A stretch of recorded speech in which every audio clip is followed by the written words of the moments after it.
The essay, the framework for most literature, a newspaper article, a blog, and an exam. In this video, I will explain how I recently got 4 marks on a 12-mark essay and how you can too. In this video, I will give you sort of like a 6-step way on how to get 4 marks in an essay. This will include structure, your thesis, your argument consistence, your conclusion, memorising and mind maps, and time management. All are equally important in this task. So first up, we've got structure.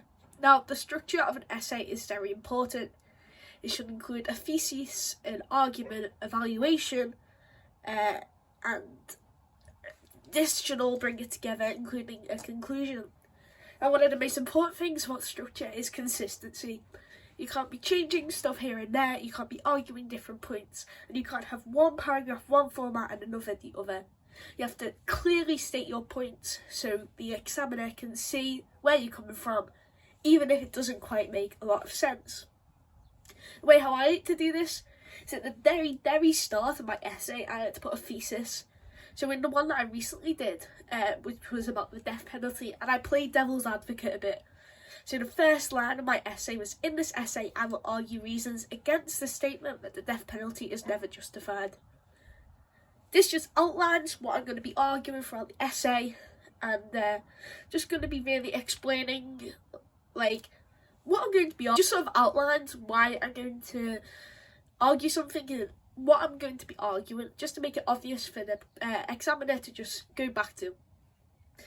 Then of course you need to have an argument, and this argument has to stay the same. I'll go into a bit more detail later on in the video, but you can't start off your thesis with one argument and then go on with a different argument. That just doesn't make sense. So your structure has to keep to one argument. And 2 things that I like to remember is to peel the burger. So what I like to remember is a burger. So you've got your thesis, the meat of the the meat of the burger, which would be all your arguments and your evidence, and then the final bun, which is a conclusion. That's a burger. The peel is point, explanation, evidence, evaluation, and link.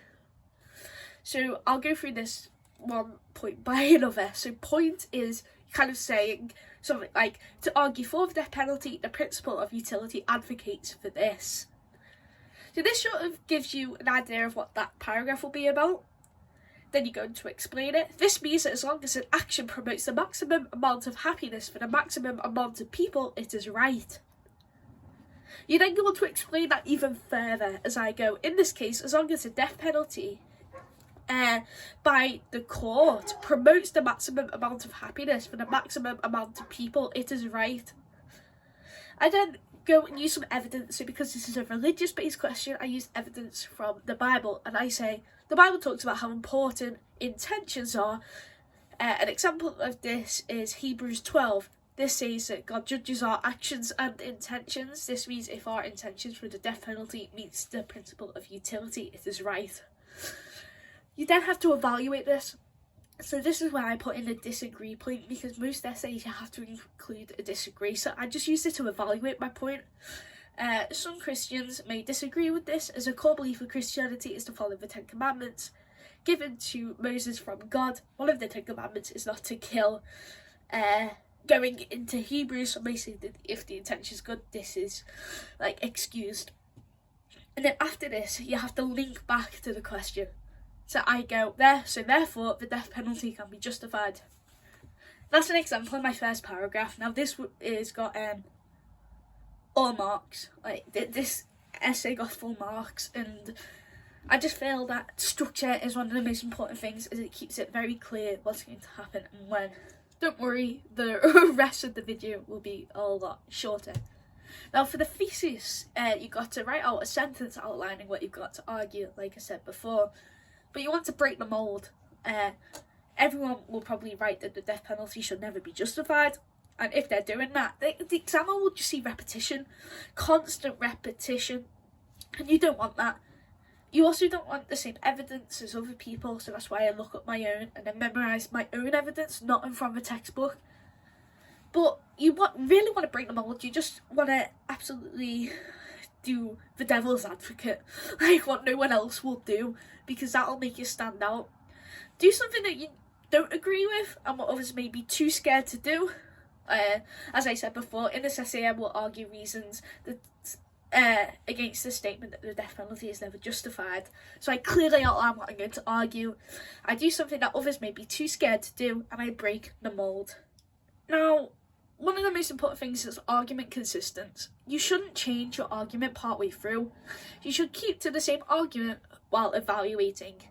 So with the evaluation, you can sort of go, but the opposite side may say, because that's often what you need to do, but while keeping to the same argument, keeping to the same sort of, this is what I believe, or this is what some people believe, and I'm not going to change this. I'm not going to halfway through go, actually some people believe this, and then start doing that, because if you have your thesis, that should outline what you're arguing, and if you start arguing something else, then your thesis makes no sense and the whole essay just goes to pot. Next, I've got conclusion. Now, this may be the end of the race, but it's still part of the marathon, so it is still very important.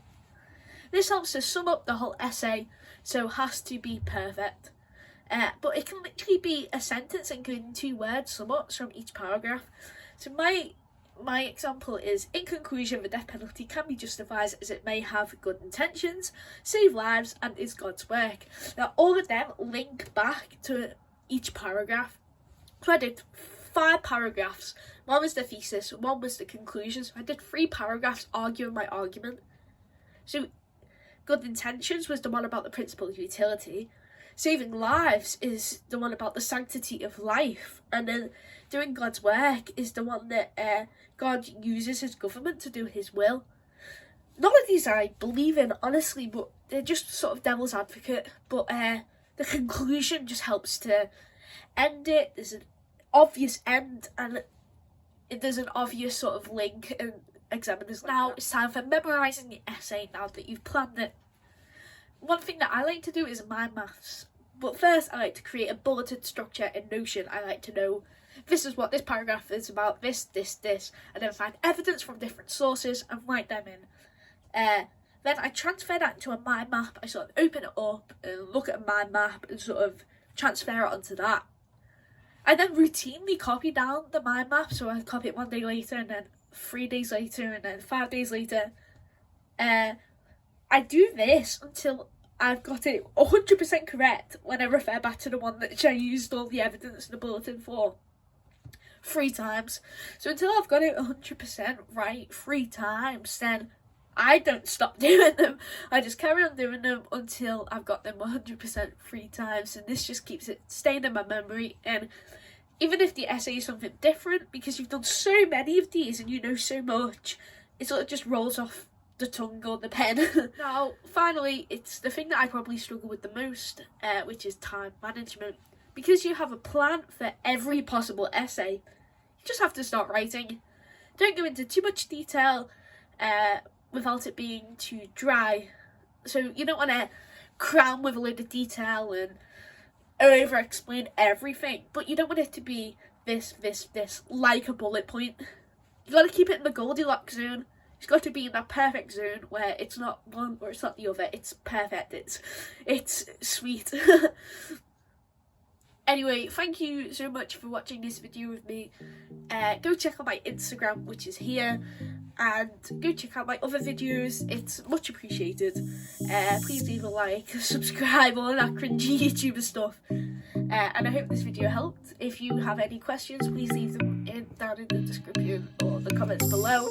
And I will go into another video maybe about how to find evidence and how I find evidence, and how I actually build up the structure of a paragraph to get 100%. But please write down your marks in the comments below to see if you do get 100% your next